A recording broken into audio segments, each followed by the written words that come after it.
জামায়াত ইসলামীর আমিরের x ID hack হওয়ার পর বিএনপির তৎপরতা দেখে অনেকের মতো আমারও মনে হয়েছিল এবার বুঝি জামায়াতের ধ্বংস অনিবার্য, আর মাথা তুলে দাঁড়াতে পারবে না। আইডি হ্যাক হওয়ার পর রাজনীতিতে উত্তেজনা, বিশ্লেষণ, ব্যাখ্যা সব একসাথে। মনে হচ্ছিল এই ঘটনাই বুঝি সবচেয়ে বড় রাজনৈতিক অস্ত্র হতে যাচ্ছে বিএনপির জন্য। স্বয়ং তারেক রহমান বলেছেন, আইডি হ্যাক হয়নি, নারীদের অসম্মান করে মিথ্যা কথা বলা হচ্ছে। কিন্তু তদন্ত এগোতেই দেখা গেল জামায়াত আমিরের ব্যক্তিগত এবং জামায়াতের দলগতভাবে এই ঘটনায় কোনো সম্পৃক্ততার প্রমাণ নেই।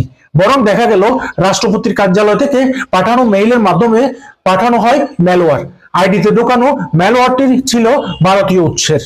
এখানেই গল্পটা আরো জটিল হলো, কারণ একজন আটক হলেন যার পরিচয় যুক্ত হলো বঙ্গভবনের সঙ্গে। তখন স্বাভাবিকভাবে প্রশ্ন উঠতে শুরু করে, এটা কি শুধু সাইবার অপরাধ, নাকি এর পিছনে আরো বড় কিছু লুকিয়ে আছে? তাহলে কি এমনটা হতে পারে ভারতীয় ম্যালওয়্যার, বঙ্গভবনের কর্মী আর বিএনপির রাজনৈতিক তাড়াহুড়া সব মিলিয়ে জামায়াতকে থামিয়ে দেওয়ার কোনো চেষ্টা, নাকি এটা কেবল কাকতালীয় মিল? আপনার বিশ্লেষণ কি বলে? প্রিয় দর্শক, কমেন্টসে আপনার মতামত দিন। ভিডিওটি ভালো লাগলে শেয়ার করুন।